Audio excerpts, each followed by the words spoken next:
नमस्कार दोस्तों, आज हम बात करेंगे एक ऐसी शख्सियत की जिन्होंने अंतरिक्ष में अपने अद्भुत कारनामों से हमें गर्व महसूस कराया है। जी हाँ, हम बात कर रहे हैं सुनीता विलियम्स की, जो नासा की एक प्रमुख अंतरिक्ष यात्री हैं और भारतीय मूल की होने के नाते हम सभी के लिए प्रेरणा स्रोत हैं। एक आईएसएस कमांडर से लेकर सबसे ज्यादा स्पेस वॉक करने वाली महिला तक उनकी जर्नी सच में कमाल की है। आज हम जानेंगे उनके सफर के बारे में, तो सीट बेल्ट बांध लीजिए क्योंकि ये सफर बेहद रोमांचक होने वाला है।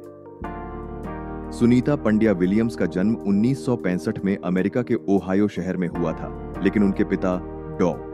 दीपक पंड्या गुजरात, भारत से थे और उनकी मां बॉनी पंड्या स्लोवेनिया से थीं। क्या आप जानते हैं कि बचपन में सुनीता ने कभी नहीं सोचा था कि वो एक अंतरिक्ष यात्री बनेंगी। वो तो एक नेवी पायलट बनना चाहती थी। नेवी में कुछ साल काम करने के बाद 1998 में उन्हें नासा में एस्ट्रोनॉट के रूप में चुना गया, लेकिन ये आसान नहीं था। उन्हें जीरो ग्रेविटी में ट्रेनिंग करनी पड़ी, अंडर वाटर स्पेस वॉक सीखने पड़े और कई मुश्किल परीक्षाएं पास करनी पड़ी। 2006 में सुनीता ने स्पेस शटल डिस्कवरी से अपनी पहली अंतरिक्ष यात्रा की।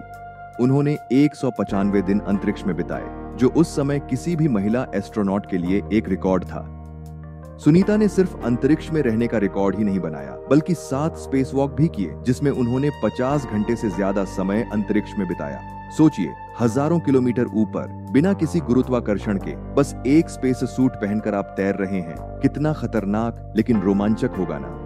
पहली यात्रा के बाद 2012 में सुनीता एक बार फिर अंतरिक्ष में गईं, इस बार सोयूज स्पेसक्राफ्ट के जरिए। और इस बार वो सिर्फ क्रू मेंबर नहीं थी, वो बनी आईएसएस की कमांडर।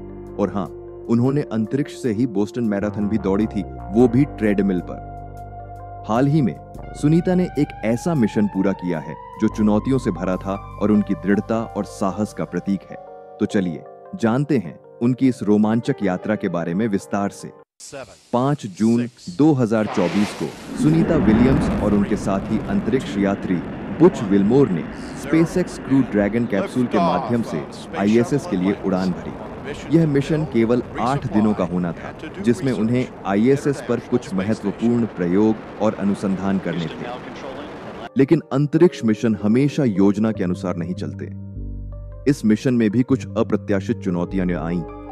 बोइंग के स्टारलाइनर स्पेसक्राफ्ट में तकनीकी खराबी के कारण सुनीता और बुच को आईएसएस पर अपनी यात्रा को बढ़ाना पड़ा। यह 8 दिनों का मिशन अब 9 महीने और 14 दिनों तक लंबा हो गया। कल्पना कीजिए, एक सप्ताह के लिए गए और लगभग 1 साल अंतरिक्ष में बिताना पड़ा।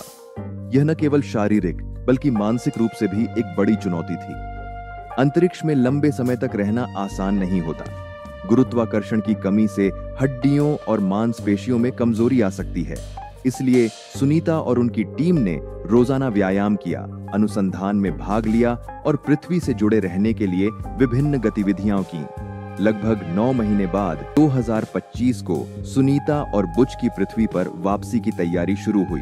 यह समय उत्साह और थोड़ी चिंता से भरा था, क्योंकि लंबे समय तक अंतरिक्ष में रहने के बाद पृथ्वी के गुरुत्वाकर्षण के साथ तालमेल बिठाना चुनौतीपूर्ण होता है। 2025 को सुनीता और बुच ने सफलतापूर्वक पृथ्वी पर वापसी की। उनका स्पेसक्राफ्ट फ्लोरिडा के तट पर मेक्सिको की खाड़ी में उतरा। यह लैंडिंग शाम को हुई, जिससे उनकी लंबी और चुनौतीपूर्ण यात्रा का सफल समापन हुआ। उनकी सुरक्षित वापसी पर प्रधानमंत्री नरेंद्र मोदी सहित कई प्रमुख व्यक्तियों ने बधाई दी। पीएम मोदी ने कहा, आपका स्वागत है क्रू 9। धरती ने आपको याद किया। यह उनके धैर्य, साहस और असीम मानवीय भावना की परीक्षा रही है। यह संदेश सुनीता और उनकी टीम के लिए गर्व का क्षण था। आज भी सुनीता नई पीढ़ी को प्रेरित कर रही है। उन्होंने साबित किया कि लड़कियां भी स्पेस में इतिहास रच सकती हैं। वो नासा के आर्टेमिस मिशन का हिस्सा है, जो चांद पर इंसानों को वापस भेजने की तैयारी कर रहा है। सुनीता विलियम्स की कहानी हमें सिखाती है कि सपनों की कोई सीमा नहीं होती। अगर मेहनत और जुनून हो तो आसमान भी मंजिल नहीं, बस एक शुरुआत है। अगर आपको ये वीडियो पसंद आया तो लाइक, शेयर और सब्सक्राइब करना मत भूलना। कमेंट में बताइए अगर आपको अंतरिक्ष से जुड़ी और कहानियां देखनी है। मिलते हैं अगले वीडियो में। जय हिंद।